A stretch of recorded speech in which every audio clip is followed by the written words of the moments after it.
Shalom Bapak Ibu Saudara-saudari yang dikasihi Tuhan, salam jumpa kembali, salam damai sejahtera untuk kita semua. Firman Tuhan yang kita renungkan pada hari ini, Senin tanggal 5 Oktober tahun 2020. Bacaan yang pertama mari kita baca di dalam kitab Yesaya pasal 9 ayat 1-6, beginilah bunyinya. Bangsa yang berjalan di dalam kegelapan telah melihat terang yang besar, mereka yang diam di negeri kekelaman, atasnya terang telah bersinar. Engkau telah menimbulkan banyak sorak-sorak, dan sukacita yang besar. Mereka telah bersukacita di hadapanmu, seperti sukacita di waktu panen, seperti orang bersorak-sorak di waktu membagi-bagi jarahan. Sebab kuk yang menekannya dan gandar yang di atas bahunya serta tongkat si penindas telah kau patahkan seperti pada hari kekalahan Midian. Sebab setiap sepatu tentara yang berderap-derap dan setiap jubah yang berlumuran darah akan menjadi umpan api. Sebab seorang anak telah lahir untuk kita, seorang putera telah diberikan untuk kita, lambang pemerintahan ada di atas bahunya, dan namanya disebutkan orang, Penasihat Ajaib, Allah yang perkasa, Bapa yang kekal, Raja Damai.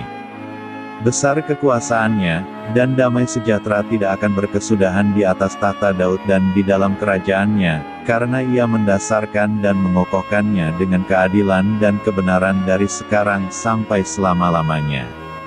Kecemburuan Tuhan semesta alam akan melakukan hal ini. Bacaan yang kedua mari kita baca di dalam kitab Hosea pasal 2 ayat 8-12, beginilah bunyinya. Sebab itu aku akan mengambil kembali gandumku pada masanya dan anggurku pada musimnya, dan akan merampas kain bulu domba dan kain lenanku yang harus menutupi auratnya. Dan sekarang, aku akan menyingkapkan kemaluannya, di depan mata para kekasihnya, dan seorang pun tidak akan melepaskan dia dari tanganku. Aku akan menghentikan segala kegirangannya, hari rayanya, bulan barunya dan hari sabatnya dan segala perayaannya. Aku akan memusnahkan pohon anggurnya dan pohon aranya, yang tentangnya dikatakannya, ini semuanya pemberian kepadaku, yang dihadiahkan kepadaku oleh para kekasihku. Aku akan membuatnya menjadi hutan, dan binatang-binatang di padang akan memakannya habis. Dan aku akan menghukum dia karena hari-hari ketika dia membakar korban untuk para Baal, berhias dengan anting-antingnya dan kalungnya, dan mengikuti para kekasihnya dan melupakan aku, demikianlah firman Tuhan. Bapak Ibu Saudara-saudari yang dikasihi Tuhan, tema firman Tuhan yang kita renungkan pada hari ini adalah kepedulian Tuhan kepada umatnya. Bapak Ibu Saudara-saudari yang dikasihi Tuhan, dari bacaan yang pertama tadi kita melihat bahwa Tuhan mendatangkan terang yang besar bagi bangsa-bangsa yang berjalan di dalam kegelapan. Terang itu bersinar bagi orang-orang yang diam di negeri kekelaman. Setiap orang yang berada di dalam kegelapan dan kekelaman akan bersukacita. Mereka akan didatangi, dipimpin dan diajar oleh Penasihat Ajaib, Allah yang perkasa, Bapa yang kekal, Raja Damai. Segala perbuatan jahat mereka akan dihentikan oleh Raja tersebut. Segala benda-benda yang berbau peperangan akan dimusnahkan. Apabila mereka tetap bertahan di dalam kejahatan dan kefasikan, maka Ia akan menjatuhkan hukuman atas mereka. Sebab Tuhan menginginkan mereka hidup dengan damai, tanpa kejahatan dan tanpa kefasikan, supaya hidup mereka menjadi lebih berarti dan menjadi lebih baik. Bapak Ibu Saudara-saudari yang dikasihi Tuhan, dari bacaan yang kedua tadi kita melihat bahwa Tuhan menolak Israel karena dosa-dosanya. Tuhan menolak mereka. Ia mengambil segala berkat yang telah diberikan kepada mereka. Dan Ia menghancurkan segala keberhasilan mereka. Tuhan terpaksa melakukan tindakan itu, karena Ia ingin memutus perbuatan jahat Israel. Ia tidak ingin Israel berlarut-larut di dalam kefasikan, yang akan membawa mereka kepada kehancuran kekal.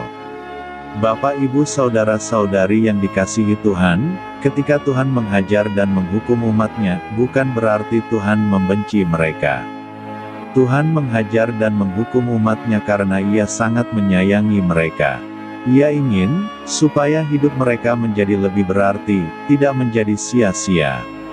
Ia ingin supaya hidup mereka menjadi lebih baik, bukan menjadi lebih buruk.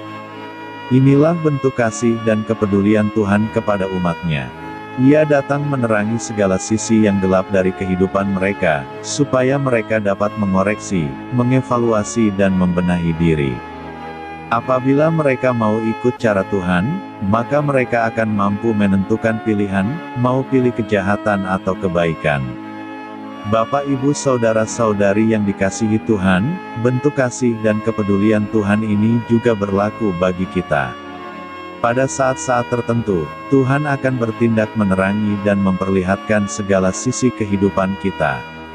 Ia ingin supaya kita segera melakukan koreksi, evaluasi, pembenahan diri dan menentukan pilihan yang terbaik. Apabila semua itu kita lakukan, maka kasih dan berkat-Nya akan tetap memenuhi hidup kita.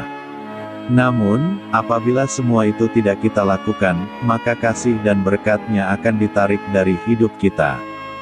Karena itu Bapak Ibu Saudara-saudari yang dikasihi Tuhan, taruhlah kepercayaan, pengharapan dan kesetiaan kita kepada Tuhan, sebab Ia adalah Tuhan yang sangat menyayangi kita sebagai umat-Nya.